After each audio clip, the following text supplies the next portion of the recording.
Comenzamos el día de hoy con la presentación de la doctora Rosa María Espinoso Arcocha, con la conferencia Doña Bella, espero que esté bien dicho, Dona Bella, Mito e Historia en Brasil, siglos XIX y XX, y voy a hablar brevemente de su currículum. Ella es originaria de Jalapa, Veracruz, donde estudió la licenciatura en Historia por la Universidad Veracruzana, la maestría en Historia Social por la Universidad Federal de Uberlândia, Minas Gerais, Brasil, universidad que publicó su libro Doña Bella, Desvendando el mito. Me imagino que es el mito, sí. Es doctora en Historia Social por la Universidad Federal Fluminense de Niterói, Río de Janeiro, ya quiero hablar en portugués, y en Historia Contemporánea por la Universidad del País Vasco. Su tesis, La Llorona, mito, género y control social en México, obtuvo el premio Victoria Kent de la Universidad de Málaga y ha sido publicada en la colección Atenea del Departamento de Estudios sobre la Mujer. Tiene artículos en revistas brasileñas, colombianas, españolas y mexicanas y desde el 2008 coordina junto con Fernanda Núñez la colección Mujeres en Veracruz, Fragmentos de una Historia, y ya van por el 3er tomo.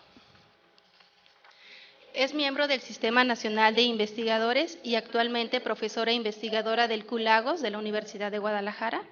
Sus líneas de investigación actuales tocan principalmente la historia de género y de las mujeres desde la perspectiva de la nueva historia cultural y de las mentalidades. Es además animadora del programa Cachaca Cocktail, que se transmite los martes a las 11 de la mañana en Radio Universidad de Guadalajara. Muy bien, cedo la palabra a la doctora Rosina. Bueno, gracias Lina y buenas noches a todos. Bueno, finalmente voy a hablar de la querida Doña Bella, que es el tema con el que yo en realidad me inicié como investigadora. Aunque este es el ciclo de conferencias del Seminario de Historia Mexicana y este es un tema brasileño, pero bueno, en términos metodológicos creo que nos puede ser muy útil para trabajar pues algunos mitos o temas afines aquí en México. Voy a comenzar con una cita un tanto cuanto larguita, pero creo, les pido que le pongan atención porque creo que va a ser muy importante para fundamentar teóricamente este tema que les voy a presentar. Se llama Dona Bella, Historia y Mito en Brasil, siglos XIX y XX. Cito a Pilar Gonzalo. El término mito se ha utilizado con una connotación peyorativa para identificar historias falsas en contraste con la historia científica y verdadera. Una visión estrecha del alcance de los mitos los ha mantenido fuera de la historia, como supercherías o falsedades. Pero los mitos son mucho más que eso, y su existencia se debe a que pueden sustentar valores apreciados por pueblos, grupos y culturas. Los mitos son relatos con una función social, como historia ejemplar, y no son verdaderos mitos los que no explican o justifican un pasado o elementos que forman parte de la identidad. Tampoco son exclusivos de un pasado remoto, en el que los hombres eran crédulos e ignorantes. Los mitos se producen en todas las épocas, aunque su contenido cambie con los tiempos.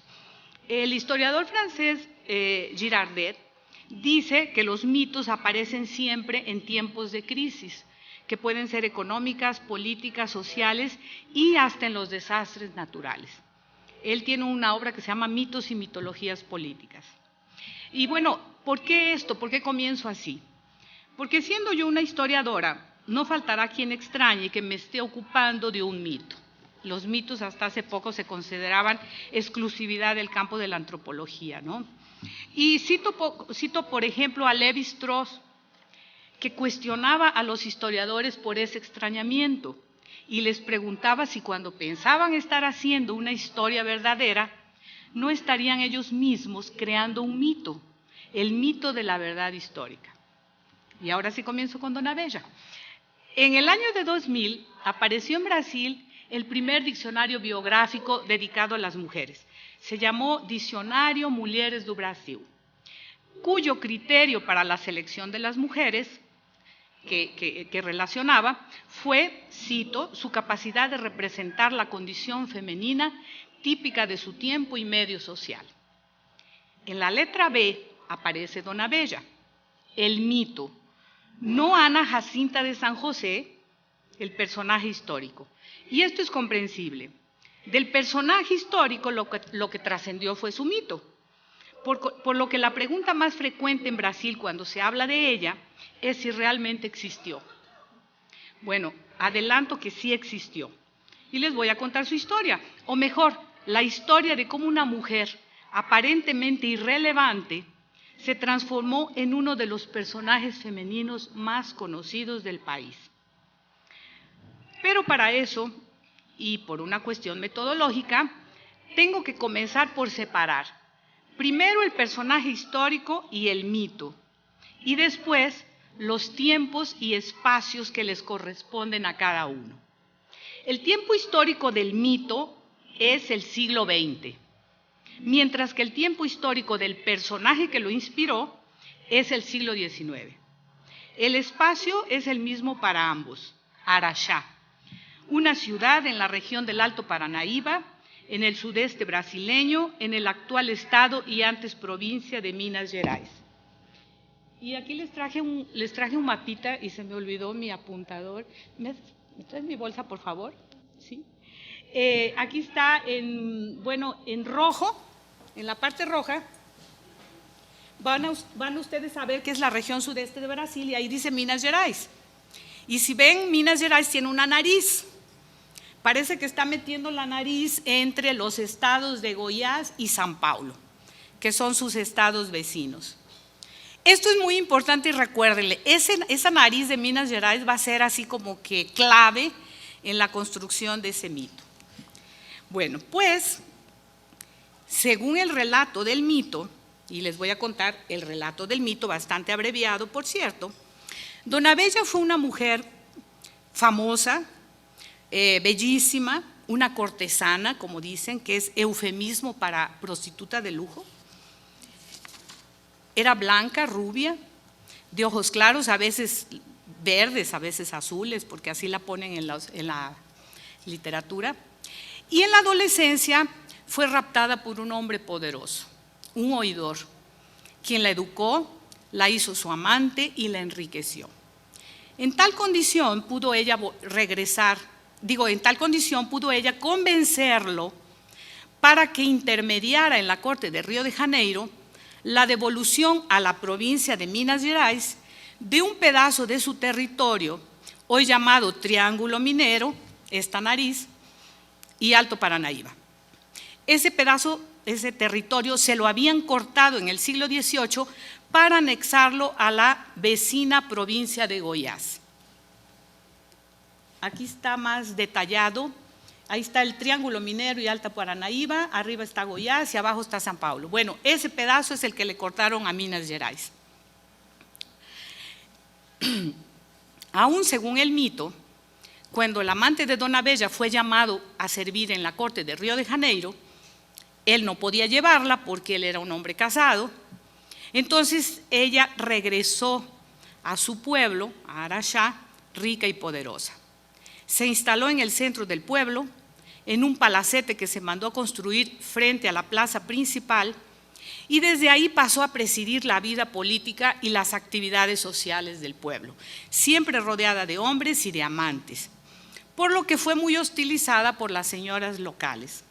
Este sería el palacete, que bueno, está muy descaracterizado. En 1907 le quitaron la fachada original y quedó de esa forma. Bueno, acuérdense que estamos hablando de un mito, ¿no?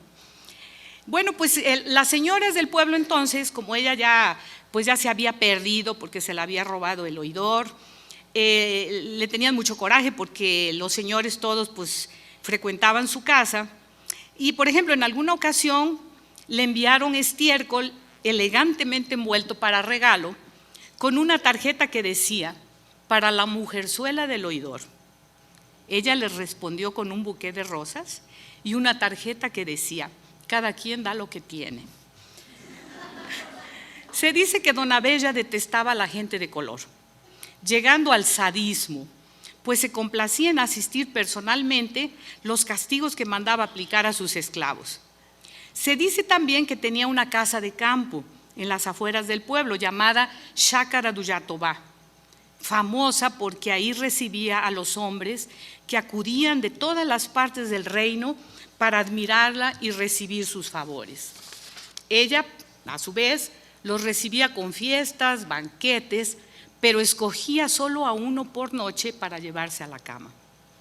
También se dice que en 1842 estuvo involucrada en un movimiento armado que promovieron los terratenientes de las provincias de Minas Gerais y de San Paulo, quienes intentaban anular un reciente decreto que limitaba la autonomía de los municipios.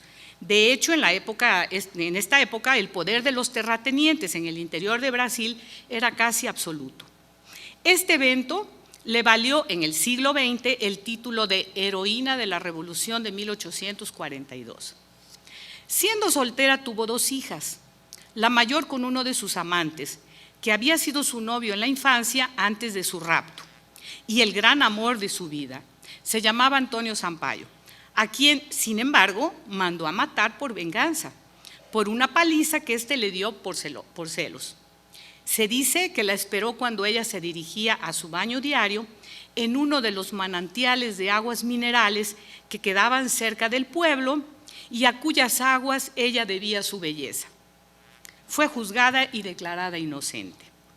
Después de esto se mudó para otro pueblo que se llamaba Bagagem Diamantina, y esto porque en esa época se desató una verdadera corrida a los diamantes, porque en uno de los ríos de ese pueblo, cerca del pueblo, encontraron un enorme diamante que pesaba 345 kilos y fue llamado ese diamante Estrela do Sul, mismo nombre que hoy lleva esa ciudad. Y de hecho existe ese diamante, está en la corona de algunos de esos reyes por ahí. En Bagagem, hoy Estrela do Sul, Dona Bella se regeneró, se volvió buena, llevó una vida devotada, recatada, murió en el seno de la Santa Madre Iglesia, siendo sepultada en la parroquia del pueblo.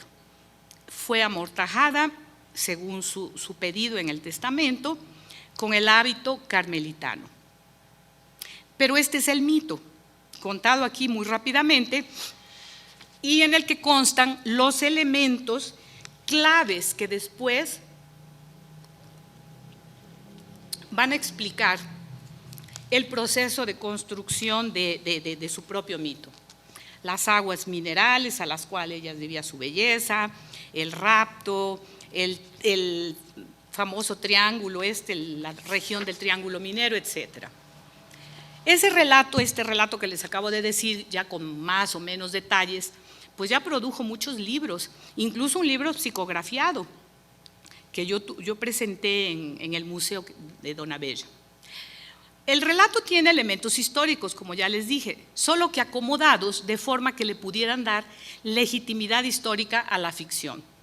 Se basan en el testimonio oral de un médico, el doctor Eduardo Augusto Montandón, que la conoció cuando era niño, fue incluso su vecino en Araxá y después fue su médico, ya cuando ella ya estaba adulta de edad, él fue su médico en Estrela do Sul.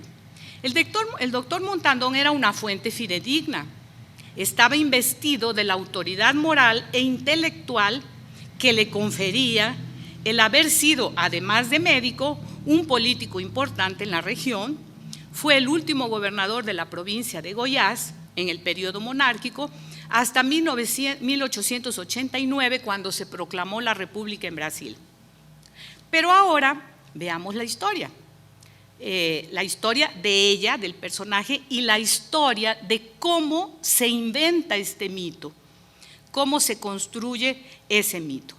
Y es aquí donde entra mi trabajo, porque todo esto que yo les conté, yo no lo inventé, esto ya circulaba constantemente, todo el tiempo en literatura, en revistas, en fin. A partir de aquí es que comienza mi trabajo de investigación. Antes quiero mencionarles algunas posibles explicaciones para el origen de su sobrenombre, Beija o Bella. Se escribe Beija, como ustedes vieron, con I o sin I. puede ser beija o beja, y se pronuncia bella o bella. Y estas explicaciones tienen que quedar en el terreno del mito, a falta de una documentación o de una información histórica documentada. Solamente un documento encontré en que se refieren a ella como Dona Ana Bella, lo que me indica que sí tenía ese apodo. Ahora, ¿por qué? Bueno, pues aquí vamos a entrar en las especulaciones, ¿no? Y en esto me apoyo en Carlo Ginzburg. Los que ya han tenido clases conmigo, pues ya han oído mucho hablar de Ginzburg y de su famoso paradigma indiciario, con sus mitos, indicios y señales.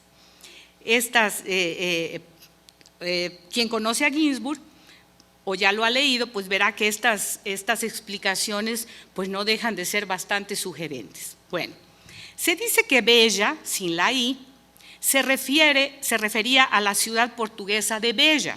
Es una ciudad que de hecho existe en el Alto Alentejo y que se le habrían dado ese apodo por el origen de su padre, ¿no? Su padre habría sido un portugués, solo que el padre siempre fue desconocido, ¿no? Para otros, Beja con la I es la tercera persona del verbo beijar, o sea, besar en portugués. Palabra que se encuentra también en beija-flor, nombre popular del colibrí, un ave conocido por su gracia, por su belleza, pero también por su apetito voraz y por su inconstancia. La flor favorita del beija-flor es el hibisco, que aquí llamamos tulipán, pero cuyo nombre popular en Brasil es beijo, o sea, beso. En diminutivo, beijinho es el nombre popular de la balsamina. Es otra florecilla, una florecilla silvestre, una florecilla rústica, de la familia botánica de las impatiens, también conocida en Brasil como María Sinvergüenza. ¿Y por qué María Sinvergüenza? Dicen que porque es una florecilla que se da mucho, así fácilmente, ¿no? Y también es conocida esa florecilla, María Sinvergüenza, también balsamina, como beso de fraile. Y recuerden esto porque Dona Bella tuvo una hija con un cura. Bueno, según otra versión, el apodo derivaría de la orden primero besa, primero bella, que extendiéndoles el pie, Dona Bella daba a sus admiradores que venían de todo el reino a postrarse ante su belleza. Bueno, eso viene después. ¿Y por qué estoy hablando en reino todo el tiempo? Bueno, porque en esta época en que estamos hablando, Brasil era la sede de la monarquía portuguesa. Entonces, bueno, por eso se habla todo el tiempo en reino y reino, ¿no? Ahora les voy a contar la historia. La historia, según yo la pude recuperar con base en documentos. Bueno. Su nombre era Ana Jacinta de San José, a quien de hecho llamaron Ana Bella. Vivió en Araxá, no sabemos desde cuándo, pero sí hasta más o menos 1849. Tampoco sabemos si era realmente tan bella o si era rubia y de ojos claros, únicamente que era blanca, según consta en un censo de 1833, en el que aparece con 33 años de edad, soltera, propietaria de 8 esclavos y viviendo en compañía de su madre, María Bernarda dos Santos, que también era soltera de 56 años. Es posible que a su llegada a Araxá, las dos mujeres, o solo la madre, se hubieran dedicado al pequeño comercio, ¿no? Si llegaron cuando ella era niña, probablemente la madre se dedicó a lo que allá llaman pequeño comercio o comercio al menudeo. Una actividad muy común entre las mujeres solas, ya sean viudas, solteras, madres solteras, pero solas en Minas Gerais. Y esto basado en estudios que se han hecho en la historia de Minas Gerais. Generalmente ese pequeño comercio, que no debía ser muy rentable, era complementado con la prostitución, por ejemplo, en las trastiendas, ¿no? Y esto creo que pueden haberlo practicado hasta conocer ella al párroco local, Francisco José da Silva, de quien fue amante. ¿Por qué sé que fue amante? Porque él en su testamento le deja una buena suma de dinero por, cito, los buenos servicios prestados. Y según se desprende también de la escritura de reconocimiento de paternidad que el mismo cura hizo a favor de Teresa Tomasia, su hija mayor, que nació en la hacienda del cura, en la hacienda paterna, en donde la madre, dona Bella, se recluyó para el parto y para la cuarentena que antes se usaba, ¿no? Las relaciones de dona Bella con el cura parece que no eran muy secretas, porque por el hecho de que ella tuvo el parto en la hacienda, ahí recibió las visitas acostumbradas en esas ocasiones. Y por cierto, la madrina de bautizo de la niña fue la propia abuela, la madre del cura. Todo esto está documentado. De la segunda hija que tuvo, Juana de Dios de San José, Juana de Dios de San José, que nació 18 años después de la primera, no sabemos quién fue el padre, pero por el nombre del padrino que aparece en su acta de bautizo y por la costumbre tan difundida de disimular las paternidades o los parentescos apadrinando a los hijos ilegítimos, todo indica que fue el coronel Juan José Carnero de Mendoza. O sea, que Ana Jacinta se relacionaba con gente importante del pueblo, pues el cura pertenecía a la familia da Silva Botelho, grandes terratenientes e influyentes políticos locales, junto con los Carnero de Mendoza, que eran sus aliados. Y a los da Silva Botelho pertenecía también el yerno de dona Bella, marido de Teresa Tomasia y hermano del coronel Fortunato José da Silva Botelho, que era el jefe político local, al principio aliado y amigo de dona Bella, pero contra quien ella interpuso una demanda por reclamación de herencia que ella ganó. Bueno, si eran amigos, si eran aliados al principio, pues ¿por qué lo demandó? Pues resulta que a la muerte de Teresa y de Joaquín, la hija de dona Bella y el hermano del coronel, con escasos 3 meses de intervalo, la hija mayor de los fallecidos, se llamaba Teodora Fortunato en homenaje a su tío, Teodora Fortunata, que tenía 15 años, la casaron con el tío Fortunato, el hermano de su padre. La niña murió de parto menos de 1 año después, evidentemente que sin dejar descendencia. Así, como única parienta directa en línea ascendente, la abuela materna, dona Bella, quedó como su heredera natural, lo que evidentemente contrarió los intereses del viudo, que se había casado con la sobrina para no dividir los bienes y que intentó sin éxito excluir a la abuela del reparto de la herencia.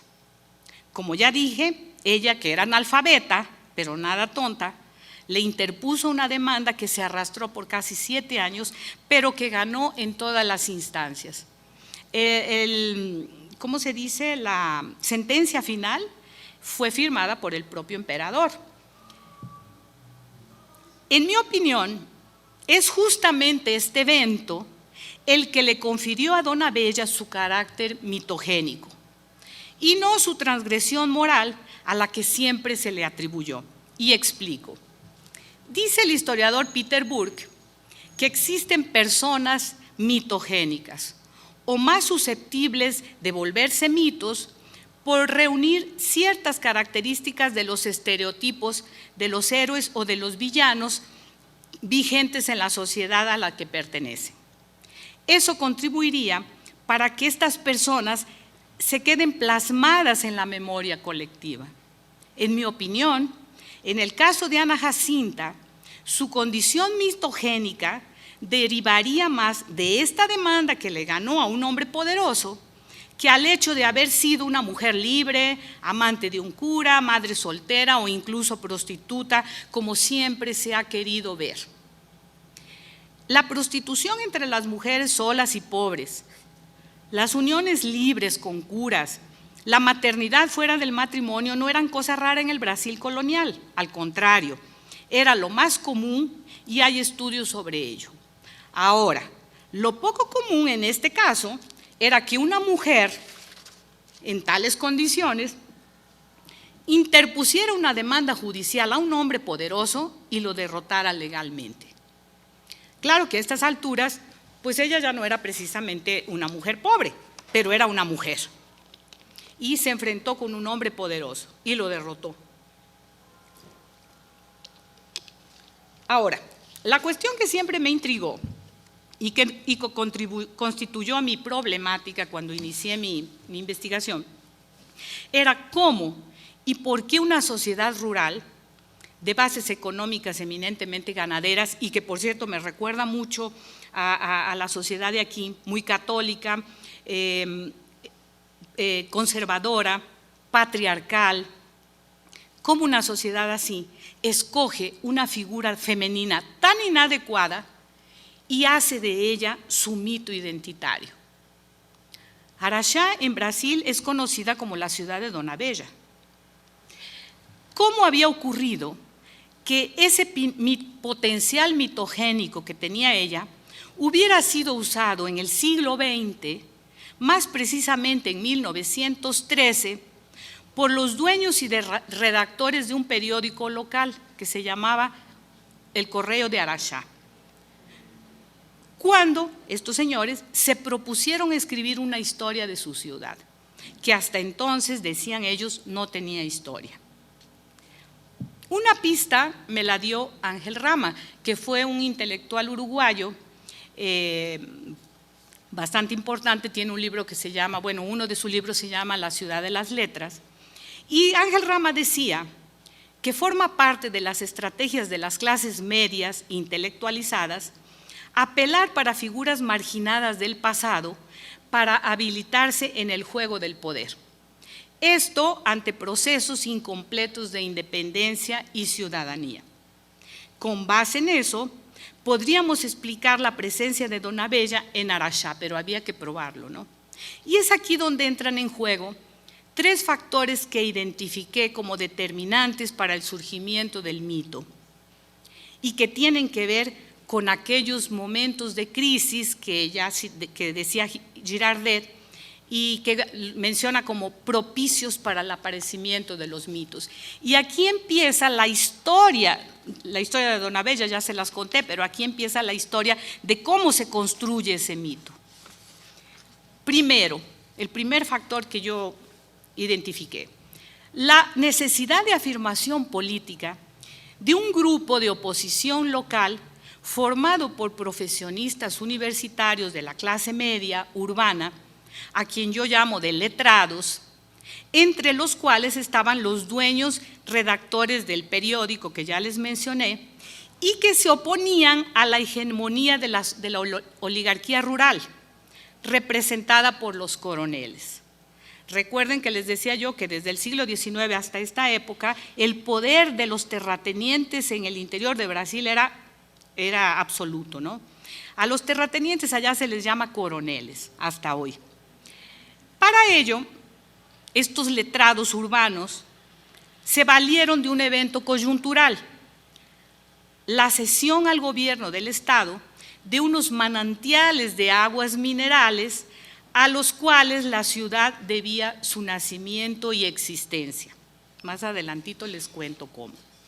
Otro factor que identifiqué, un latente movimiento regional separatista que pretendía la creación de un nuevo estado, el estado del Triángulo, la nariz de Minas, y que ese sentimiento separatista exacerbaba las inquietudes identitarias, que en la época estaban aflorando, estamos hablando en 1913, en esa época estaban aflorando esas inquietudes identitarias por las próximas conmemoraciones en 1916 de los 100 años de la devolución de esa región del Triángulo Minero a Minas Gerais.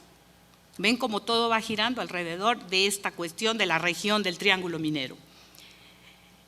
Tercer factor, la construcción a partir de 1938 en el sitio de los manantiales expropiados por el Estado de un enorme complejo turístico hídrico-termal, el Barreiro, inaugurado en 1945 por el presidente Getúlio Vargas. Voy a ver si encuentro las… Este es el complejo turístico. Escogí esta imagen, es muy antigua, es de la década de 40, porque bueno, así era el aspecto que tenía cuando fue inaugurado, en 1945. En los tres casos que les cito, la figura de Don Abella jugó un papel destacado. Explico el primer factor, la afirmación política de los letrados opositores de los coroneles, que publicaron en su periódico la historia de Araxá y por primera vez la historia de Don Abella. Para estos letrados, la escritura de esa historia, además de suplir una carencia identitaria, ya que no tenían partido, ayudaría a legitimar su causa política. El relato histórico justo en aquel momento tenía como objetivo orientar la opinión pública y obtener apoyo de la gente, apelando para un orgullo justificado por el conocimiento de su pasado. Araxá había nacido a finales del siglo XVIII alrededor de los manantiales de aguas minerales, que también son ricas en sales minerales, y que proveían la sal indispensable para la cría y engorda de ganado, que es el principal producto de la región. El interior, esta región queda muy lejos del litoral. La sal tendrían que traerla desde la costa, lo que son más de 1000 kilómetros. Bueno, imagínense el costo y la dificultad. Pero ellos tenían sal en esos manantiales. Pese a ello, y aquí viene lo coyuntural, hacia 1913 el ayuntamiento local, que era controlado por el grupo de los coroneles, aprobó la transferencia del control de esos manantiales al gobierno del Estado, pensando que con esa maniobra quedarían subsanados los interminables conflictos que dividían a los propietarios de los terrenos adyacentes a los manantiales. La oposición se manifestó con energía a través de su periódico y comenzó justamente la publicación de la historia de Araxá. Era una publicación en capítulos. Era un periódico semanal y cada semana publicaban un capítulo de la historia. Pero ellos alteraron el orden cronológico y entonces comenzaron con el capítulo de Don Abella, que correspondía precisamente al capítulo sobre el regreso de la región del Triángulo Minero a Minas Gerais. Bueno,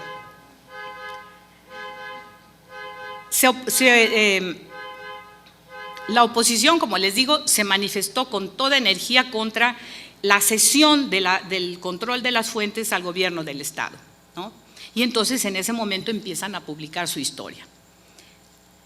Quiero recordar aquí que la historia es ante todo legitimadora. En ese momento, entonces, la escritura de una historia local, además de suplir aquella carencia identitaria de un grupo político que ya les mencioné, ayudaría a legitimar también, claro, esa causa que ellos estaban defendiendo, que era la defensa de las aguas de los manantiales.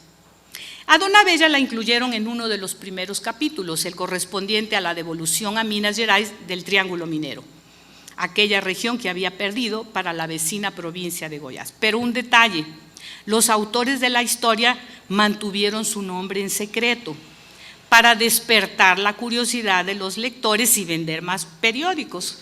Esto lo confiesa uno de estas personas en sus memorias. Entonces vean cómo se va inventando todo este mito, ¿no? Pero aún en el anonimato le atribuían el mérito de haber logrado que el oidor, su raptor, interviniera en la corte de Río de Janeiro a favor de los araxaenses que demandaban su reincorporación a Minas Gerais. Trataban a Dona Bella como otra Juana de Arco, que se había sacrificado por la integridad territorial de su región. Este fue el debut de Dona Bella en la historia y el comienzo de su mito. Y aquí vale la pena oír la voz de los antropólogos, quienes, como les dije ya, tuvieron siempre la exclusividad de estudiar los mitos.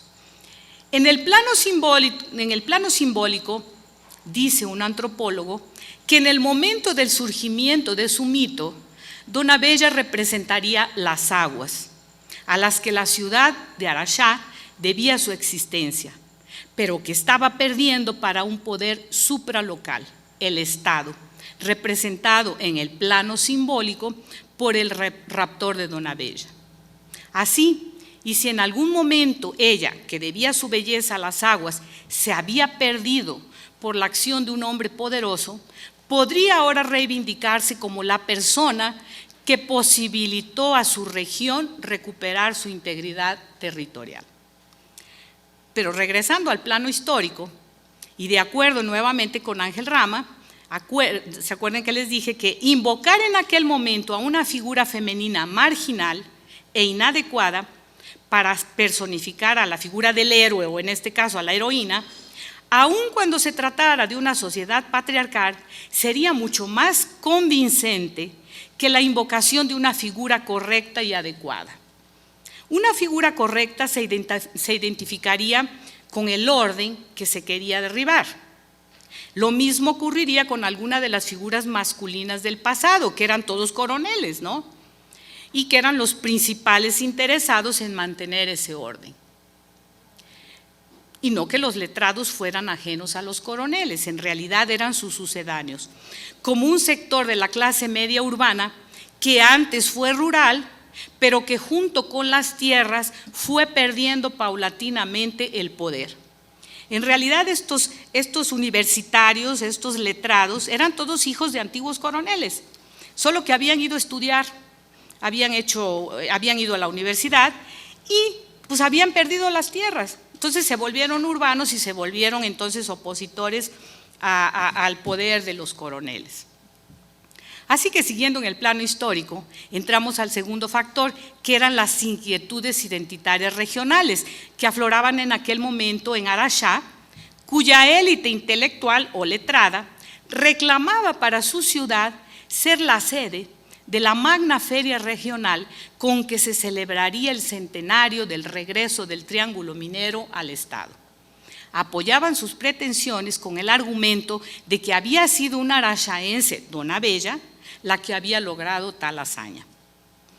Hay que señalar también que en este momento, en el ámbito nacional, en Brasil se vivía una tendencia generalizada hacia el desmembramiento territorial de los municipios, con el consecuente nacimiento de otros. O sea, los municipios considerados muy grandes estaban siendo fraccionados, ¿no?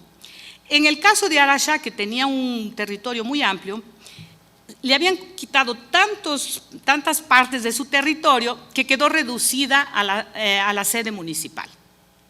Pues se pensaba que sus manantiales de aguas minerales suplirían la pérdida territorial. Pero el problema era que también estaba perdiendo los manantiales, negociados, como se sabe, por el gobierno del Estado a cambio de la creación de una alcaldía, cuyo primer alcalde tomó pose en 1914. Por algún motivo que nunca conseguí entender, en Araxá, en el municipio de Araxá, había una cámara municipal que equivale al ayuntamiento con regidores y todo, pero no había un presidente municipal. El primer presidente municipal entonces tomó pose en 1914. La creación de una alcaldía había sido un anhelo general que llegó a unir momentáneamente incluso a enemigos irreconciliables, como eran los letrados y los coroneles. Pero cuando los letrados se dieron cuenta las condiciones en que se obtuvo la alcaldía, pues la vieron como un verdadero regalo de griego, como dicen en Brasil, en alusión a aquel famoso caballo que los troyanos recibieron de los griegos y que fue una ruina para ellos, ¿no? Y realmente el negocio fue bastante desventajoso para Araxá. la legislatura municipal aceptó hacerse cargo de las indemnizaciones que les corresponderían a los dueños de los terrenos adyacentes a los manantiales y que se estaban expropiando. El problema era que el municipio estaba al borde de la ruina, así que los dueños de esos terrenos jamás iban a recibir ninguna indemnización. También hay que decir que entre esos propietarios estaban unos letrados que eran los dueños del periódico. Pero bueno, como vimos, en este clima se comienza a publicar la historia de Araxá y en ella aparece la figura de Dona Bella. Y el tema de la desapropiación de esos manantiales nos lleva al tercer factor, que es la construcción en ese lugar de un complejo turístico hídrico termal que es llamado Grande Hotel y Termas do Barreiro. Con el gobierno estatal ya con el control de los manantiales comenzaron las inversiones con objetivos turísticos. En 1938 comenzaron las obras de construcción del Grande Hotel y Termas do Barreiro, un enorme complejo de 45,000 metros cuadrados, o sea 4,5 kilómetros, cuyas obras se prolongaron por 7 años. Se dice que se gastaron el equivalente al presupuesto anual del Estado para construir esto. Fue inaugurado apresuradamente por Getúlio Vargas en 1945, poco antes de que lo depusieran de presidente. Y fue ahí que Dona Bella entra nuevamente en escena, ahora como la garota propaganda, como dicen en Brasil, como la chica propaganda de ese emprendimiento. Ella aparece, a ver si la voy a encontrar, aquí está una parte del Grande Hotel do Barreiro. Este es, bueno, el interior actualmente sigue siendo un hotel que está arrendado, está rentado a una cadena de hoteles. Aquí aparece, Dona Bella aparece en varias partes en los murales de ese hotel. O sea, ella va a ser así como el eje de toda esta historia, ¿no? Y bueno, ¿cuál era el objetivo de la construcción de esta cosa tan loca que fuese esa? Porque fue una locura construir todo eso en medio en el interior de Brasil, lejos de las grandes ciudades, en fin. Bueno, el objetivo era la interiorización del Estado Novo, título que se daba al régimen de Getúlio Vargas. O sea, en un país de las proporciones de Brasil había que llevar las propuestas del régimen a todos los rincones. El Estado Novo que Getúlio Vargas proponía para Brasil era un Estado moderno, industrial, libre de las ataduras y de los vicios políticos del pasado, que era el Brasil de los coroneles, cuyo ejemplo más elocuente pues era la llamada política de café con leche.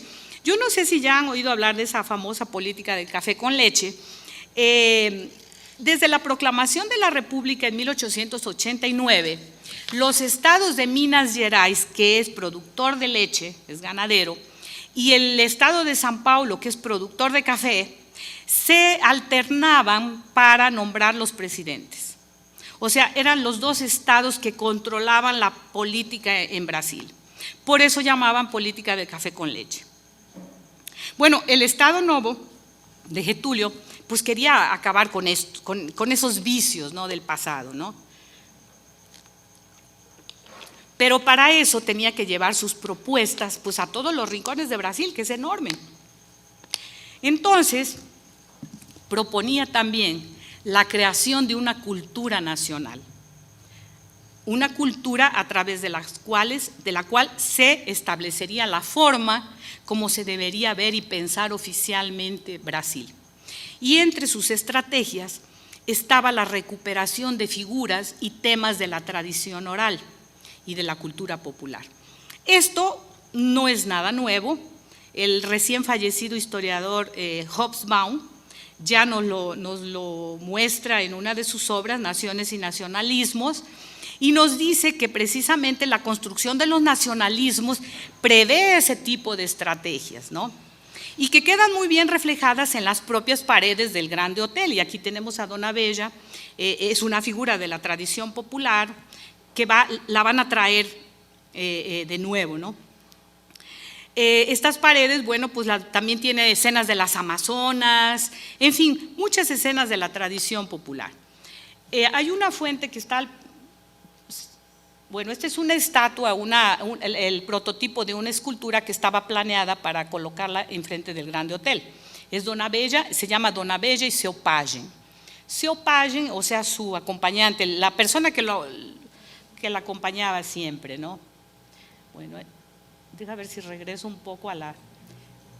Este es otro mural que aparece en otra parte, ahí está Dona Bella con todo su séquito de admiradores y se dirige a las fuentes donde se bañaba para volverse cada vez más bonita. Este es un detalle de la Fonte Dona Bella, aquí está, que es este es el interior de la Fonte Dona Bella, esta es la fachada de la Fuente Dona Bella, que, bueno, es donde ella iba a bañarse, claro que no era así, ¿no? Pero bueno, otra vez regreso. Por algún motivo esto se desconfiguró, porque estaba en orden. Bueno, los dejo con la escultura.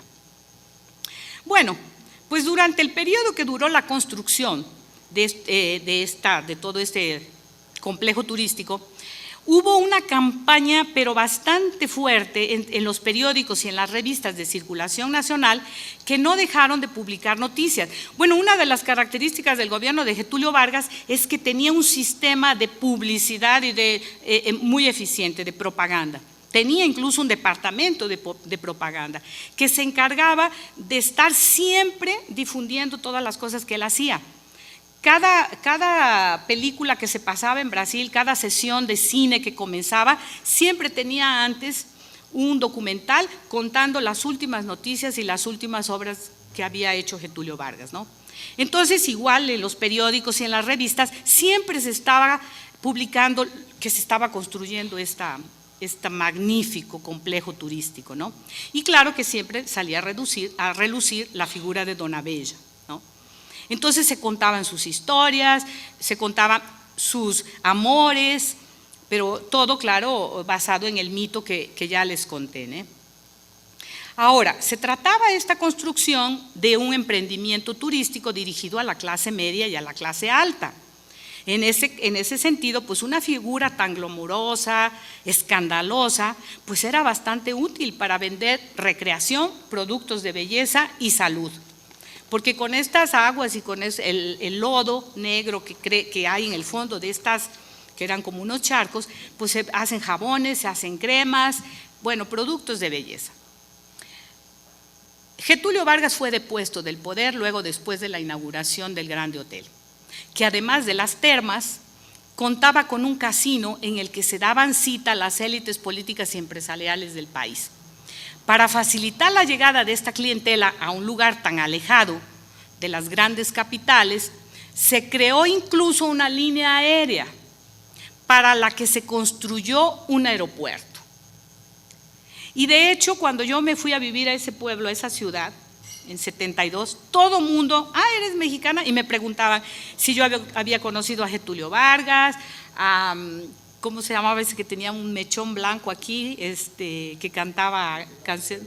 Miguel Aceves Mejía, Elvira Ríos, Agustín Lara.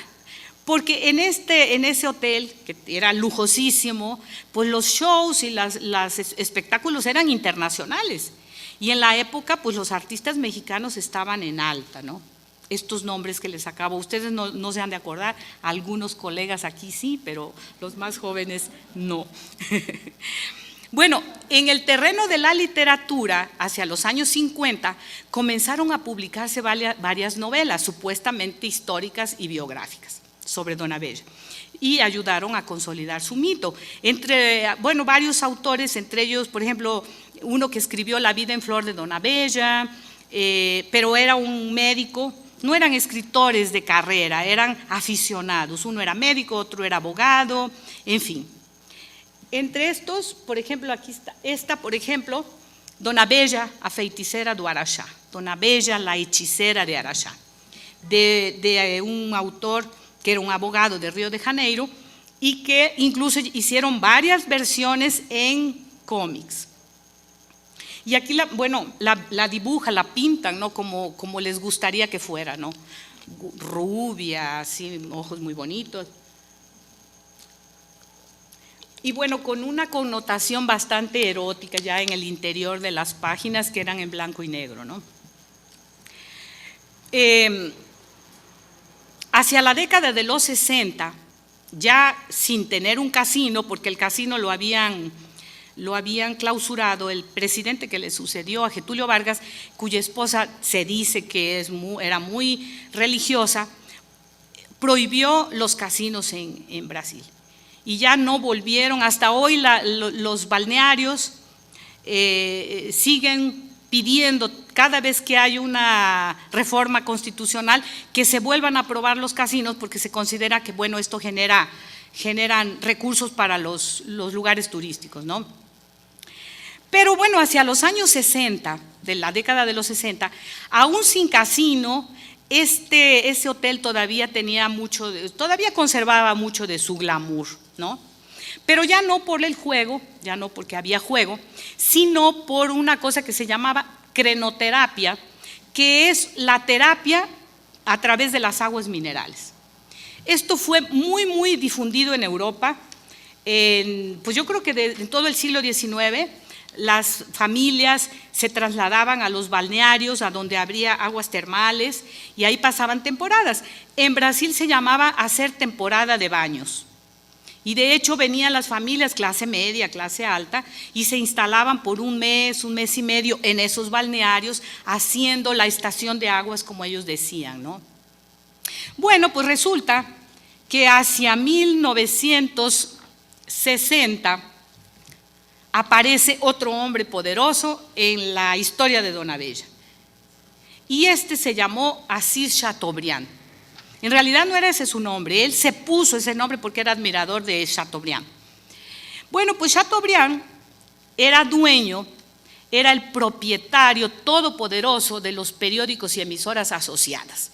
Un imperio periodístico y radiofónico que controlaba las comunicaciones en Brasil y que incluso introdujo la televisión. Hay una obra muy interesante de un periodista, pero es una buena obra con mucha investigación, que se llama Chateau, el rey de Brasil, porque en realidad fue un hombre poderosísimo. Los presidentes se le inclinaban.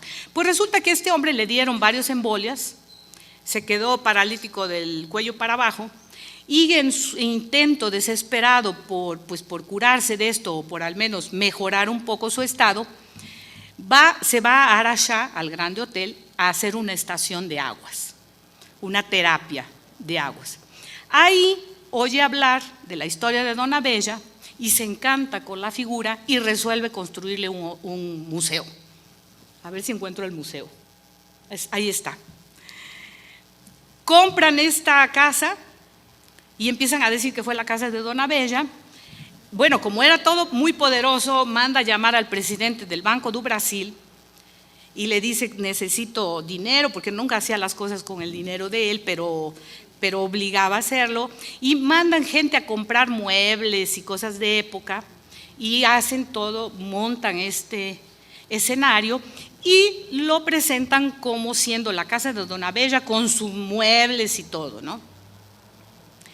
Bueno, pues resulta, se llamaba Museo Regional Donabella. Vean cómo era poderoso, que mismo en la época de la dictadura militar, que fue terrible en Brasil, este hombre invitó como invitado principal a la inauguración del museo al embajador de la Unión Soviética. Él era bastante irreverente y bueno, a él le valían poco las autoridades y los militares, ¿no? El Museo de la Perenne Criatura, como lo llamaban uno de sus periodistas, fue objeto de una campaña periodística, porque él era dueño de todas las revistas y periódicos, imagínense, que llevó la figura de Donabella a todos los rincones del país. En la ocasión, en la inauguración, fue representada Donabella por la Miss Araxá de aquel año. Siempre era una señorita pues de la sociedad local, ¿no? Y bueno, como consecuencia de esto, fíjense, la sociedad local, que siempre había tenido una relación muy ambigua con Donabella, con el mito, se reconcilió con ella. A partir de entonces, siempre hubo una representante escogida entre algunas de las señoritas locales que fuera rubia y de ojos claros. O sea, siempre, a partir de entonces, Araxá, la ciudad, siempre fue representada en algún evento por alguna muchachita vestida como Dona Bella. Sobre esa relación ambigua les quiero contar también un caso. La gente del local, la gente del pueblo, sí les gustaba que proyectaran su ciudad a través de la figura de Dona Bella, pero domésticamente o internamente no veían así, como que no se sentían muy a gusto que les recordaran que era la tierra de Dona Bella. Y en alguna ocasión, un candidato a la presidencia de la República que estaba en campaña pasó por la ciudad y comenzó su discurso diciendo: al pueblo de la tierra de Dona Bella. Tuvo que callarse por la rechifla que la gente le dio. O sea, está bien, nos representa Dona Bella hacia el exterior, pero nadie tiene que venir a recordarnos que Dona Bella era de aquí, ¿no? Porque pues era una figura. Durante mi investigación entrevisté a una señora, autora de uno de los libros sobre ella, y me contó que cuando era niña le había preguntado en alguna ocasión a su papá quién había sido esa tal Dona Bella, y que su papá le dijo: cállate la boca, niña, eso no es tema para niños. O sea, era una figura no bien. Bueno, sin embargo, hacia 1968 vino la consagración, cuando Dona Bella fue tema de desfile de una de las escuelas de samba de la primera división de Río de Janeiro. Los carnavalescos, como se llaman los autores de los guiones, porque los carnavales, los desfiles tienen guión, justificaban el tema Dona Bella por ser histórico. Porque de acuerdo con los reglamentos, las escuelas de samba tienen que desarrollar un guión, pero siempre relacionado con la historia o con la cultura brasileña. Bueno, pues Dona Bella, decían los carnavalescos, es un tema histórico. Y por tratar de un personaje que pertenecía a la gente de abajo, o mejor, como dice, al país de abajo, el país que paga las cuentas, pero que no era reconocido por el país de arriba, o sea, el país de los ricos, según las palabras de un conocido académico. O sea, Dona Bella ya en este momento la levantan ya como un personaje identificado con el pueblo, con la gente de abajo, ¿no? Otra etapa de Dona Bella mito fue la televisión, que le dio proyección internacional. Pero en 1986 fue la novela, pero antes, en 1978, ya había sido tema de un programa muy popular llamado 8 o 80, en el que figuras famosas de las artes, la literatura, las ciencias, la historia, respondían a preguntas sobre temas en los que fueran especialistas. Bueno, pues resulta que un famoso diseñador de moda, que se llamaba Clodovil, respondió con el tema Dona Bella, lo que ayudó a que los descendientes de ella, que siempre se habían mantenido en el anonimato, comenzaron a aparecer. O sea, ahora sí ya podían decir que eran nietos o bisnietos de Dona Bella. Aparecieron en otro programa que se llamó Ciudad contra Ciudad y que daba como premio una ambulancia a la ciudad que mejor cumpliera las tareas que se les habían asignado. Dona Bella Araxá ganó la competencia al probar con los parientes de Dona Bella que ésta realmente había existido. Entonces, yo entrevisté a varios descendientes y decían, es que no podíamos decir que éramos parientes de ella, pues era una mujer, bueno, ¿no? Pública. Ya estoy terminando.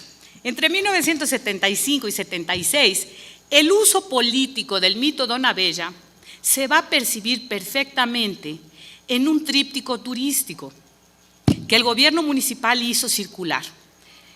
Estaba ilustrado con uno de los cuadros que sobre ella hizo el principal artista local.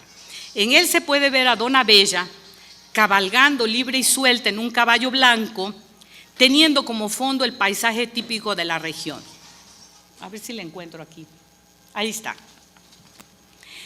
Abajo, atrás del tríptico de esta imagen decía: Araxá, ciudad que sabe crecer por su gente y por sus propios méritos. Y creciendo, no deja de ser al mismo tiempo humilde en la grandeza, cristiana en sus conquistas e imperturbable cuando incomprendida. Y si a veces es azotada por eventuales reveses, responde magnánima y altiva para eliminar los obstáculos. ¿Por qué esto, no? ¿Qué obstáculos eran estos? Pues resulta que en 1964 Brasil sufrió un golpe de Estado promovido por los militares, que depusieron al presidente electo Jânio Quadros e instauraron en Brasil una dictadura militar terrible que duró más de 20 años. Entre las medidas de la dictadura estuvo la cancelación del derecho al voto de los habitantes de las áreas consideradas de seguridad nacional. Entre estas áreas de seguridad nacional estaban los puertos y los balnearios de aguas minerales. A esta categoría entonces pertenecía Araxá. Los presidentes municipales de estos lugares eran nombrados por los gobernadores, que a su vez pues eran gente del gobierno federal, de los militares, ¿no? En Araxá, el gobierno local se valió de la imagen de Dona Bella para representar la libertad que el pueblo demandaba y con la recuperación del voto, ¿no? Del derecho al voto. Para terminar ya en el formato de telenovela, vamos a poner un pedacito, nomás la apertura de la novela, a ver si le voy a saber aquí. ¿Sí? Quiero decirle, bueno, esto es historia cultural. La línea de investigación que me dio las herramientas teóricas y metodológicas que me permitieron historiar este tema. Si hubiera yo tenido que valerme solo de documentos oficiales escritos, no lo hubiera yo podido hacer, porque hay, en realidad, el corpus documental sobre Dona Bella, personaje histórico, es muy, muy pequeño. Sí, no, este no, es el otro. Ese es el video. ¿Sí? ¿Qué? ¿A dónde? Beija-flor, beija menina, minha prenda tão divina, minha questão dele não pera, chuva e sol de primavera, senhora de tantos amores, a dona de Araxá. Por ela sonham os homens, minha beija, beijará, senhora também das dores.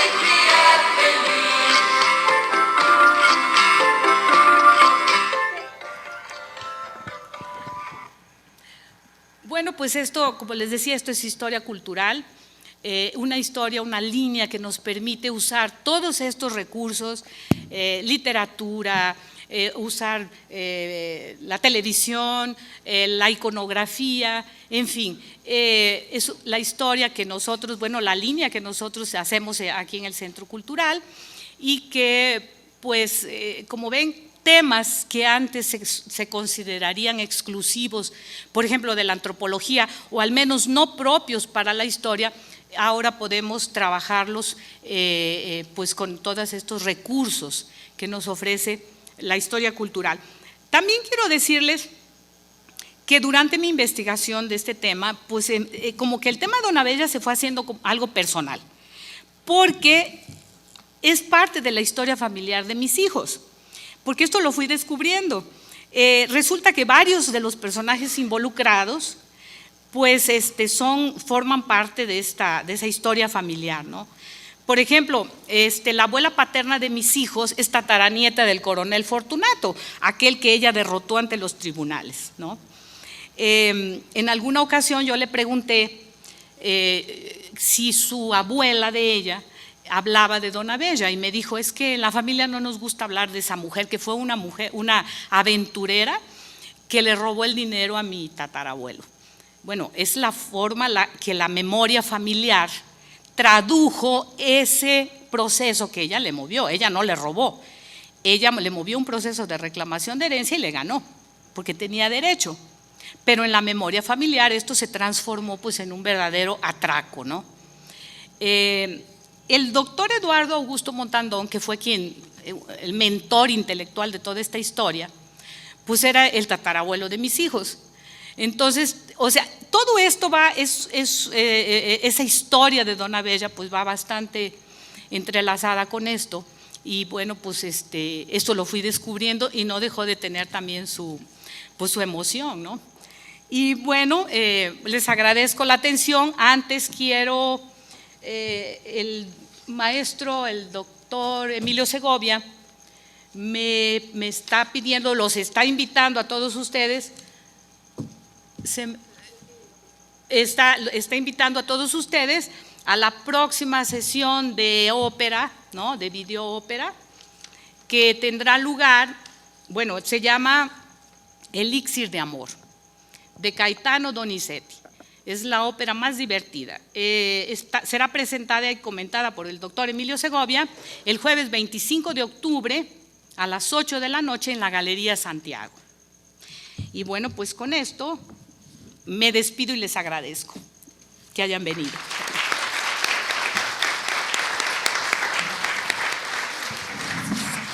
Muchas gracias, Rosina, muy interesante, muy ilustrada.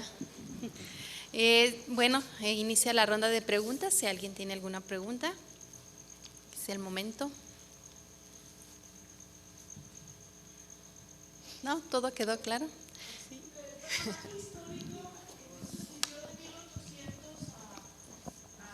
¿Más o menos qué año vivió Sí, el personaje histórico? Hasta 1874. El testamento y el inventario que le sigue fue el primer documento que se localizó.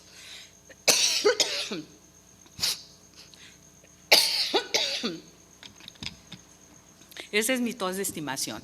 Es el primer documento que tenemos sobre Dona Bella y que se localizó, le hicieron mucha propaganda, en fin, porque no se tenía nada, solo se conocía esta historia, este relato del mito, nada sobre ella. Entonces sí, vivió aproximadamente 74 años, según ella declaró en el censo de 1833, fue el primer censo que se hizo en Brasil, y ella se declaró que tenía 33 años, entonces se supone que nació alrededor de 1800. ¿Y no pudiste encontrar datos sobre sus ancestros? ¿De dónde era su familia? Nada, nada, porque no, todo esto es resultado, pues, la región de donde queda Araxá era lo que antes se llamaba sertão inculto, o sea, era el límite entre la civilización y el territorio de Brasil que no había sido explorado. Entonces, este era un lugar, me recuerda mucho aquí, porque era un lugar de paso, y era una región productora de ganado. Llegaban los compradores de ganado de las ciudades grandes que iban a comprar manadas para llevarlas hacia Río de Janeiro, hacia la capital del estado, que era Ouro Preto, pues para abastecer de carne. Entonces, con estos arrieros, que allá se les llama troperos, a los que conducen esas manadas de ganado se les dice troperos, siempre iba grupos de mujeres solas, pues gente sin destino, que andaba, gente pobre, que salía de las ciudades y se iba a ver qué encontraban, ¿no? Pensamos que entre estas gentes llegaron la mamá y la hija. De lo que tenemos en Brasil es muy interesante hacer historia, no hay archivos como hay aquí, así hay, pero la antigüedad de Brasil empieza pues al menos de Araxá comienza en finales del siglo XVIII. Es una antigüedad muy reciente. Entonces, y no hay documentación, así algo. Los personajes que aparecen en el mito, por ejemplo, el oidor que la raptó, hubo un personaje con ese nombre, hubo un oidor con ese nombre, pero no hay nada que indique que la haya raptado, para nada. Entonces, como que sí se fueron acomodando nombres reales y les dieron una personalidad ficticia, ¿no? Para ir componiendo el mito. Ya la última pregunta, perdón. Sí. De las obras literarias que encontraste que tratan el tema de Dona Bella, Muy malas. ¿cuáles? Sí, no hay- Malísimas. ¿Ninguna es buena? No, es lo que alguien llamó de subliteratura. Como les decía, no son autores, no son escritores de carrera, vamos. Son, como les decía, uno es médico, era así como, les dicen allá bisextos. O sea, escritores que de vez en cuando no tienen nada que hacer y se sientan a escribir un libro. Bueno, aquí tenemos dos grandes médicos escritores, Mariano Azuela y Enrique Sí, González sí, Martínez. nada contra Muy los buenos. médicos Sí. escritores. En este caso era muy malo. ¿Dijiste cuándo nació, pero no cuándo murió? 1874. ¿Sí?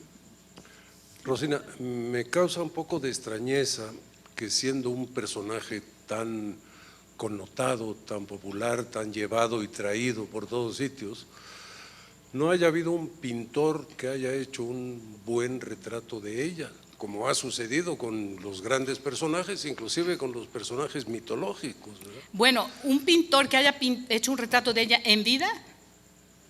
Sí, sí, por supuesto. Bueno, es que en vida ella no fue ese personaje tan connotado.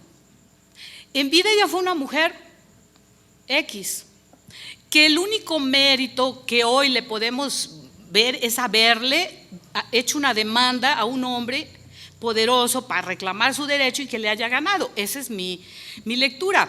En realidad Dona Bella fue una mujer que, pues, lo que pasa, fíjense cómo está bien construido este personaje. Las feministas de hoy la ven como representante del feminismo porque la ven como una feminista adelantada de su época. De acuerdo con lo que yo vi, lo poco que pude sacar de su historia, pues no fue nada adelantado. Ella era una mujer de su época, una mujer que usó pues, los recursos que tenía, con que contaba para sobrevivir. Incluso hacerse pues, amante, amacia de un cura.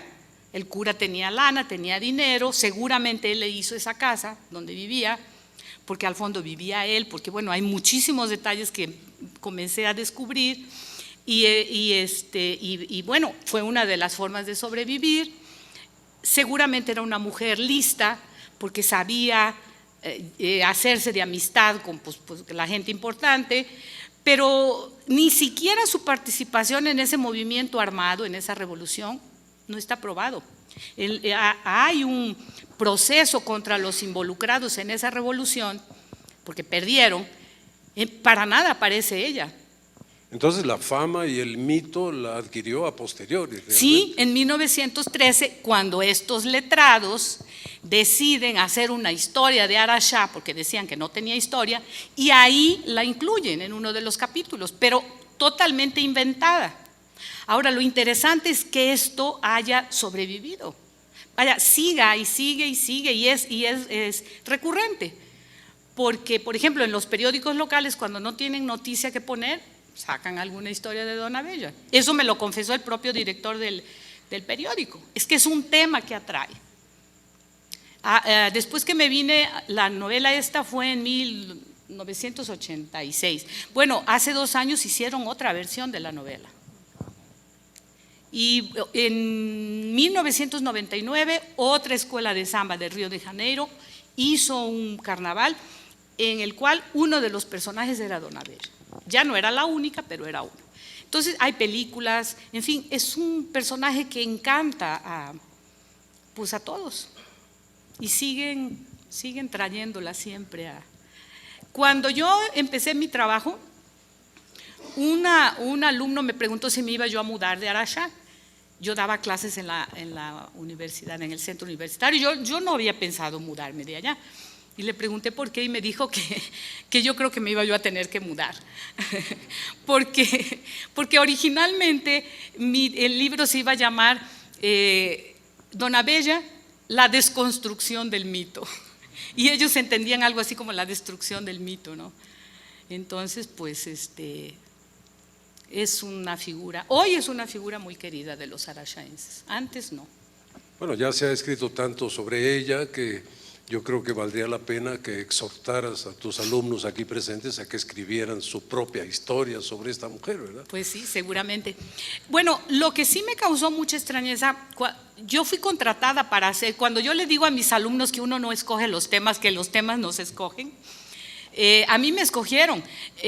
Yo cuando me fui a vivir ahí, empecé a trabajar como voluntaria investigadora en una fundación cultural y luego al año siguiente me contrataron para que hiciera yo, que peinara todos los archivos que pudiera para sacar algo de histórico de ella, porque había un museo con un montón de cosas, la gente iba porque es un lugar turístico. Y cuando preguntaban, bueno, ¿y esto fue de Dona Bella? Pues les tenían que decir que no. Y no sabían nada, no se había hecho. Hasta 2005, cuando se publicó mi libro, no se había hecho ningún trabajo académico, un trabajo de investigación por un historiador sobre Dona Bella.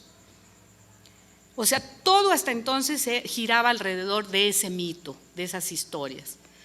Entonces, eso sí me extrañaba, pues una figura tan llevada y tan traída, como nunca nadie le había hecho un trabajo. Por eso, porque era una figura así como que tan, no, y como así como dicen en Brasil, como perfumería, ¿no? O sea, no era un tema serio para que un historiador le dedicara su atención, ¿no? Entonces lo veían así como muy folclórico, como muy… Entonces, bueno, pues yo me propuse esto y saqué a relucir algo. Cuando encontré las escrituras de su casa y las escrituras del museo y vi que nunca había pertenecido, me mandó a llamar el secretario de Turismo y me dijo, ese es un secreto que se tiene usted que llevar al túmulo. O sea, no podía yo revelar que el museo nunca había sido de su casa, porque pensaban que eso iba a perjudicar el turismo, ¿no? Que la gente se iba a desencantar. Pero los mitos no terminan, los mitos nadie los destruye. Muy bien. Bueno, pues muchas gracias. Ahí hay una pregunta más.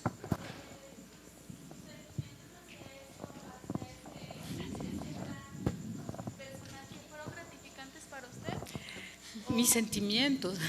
Fíjate que a mí personalmente Dona Bella, ella no me llamaba mucho la atención. Vaya, como que yo no la veía, como lo que había yo leído era literatura y era una mala literatura, el personaje ni siquiera estaba muy bien construido, se me hacía muy inconsistente.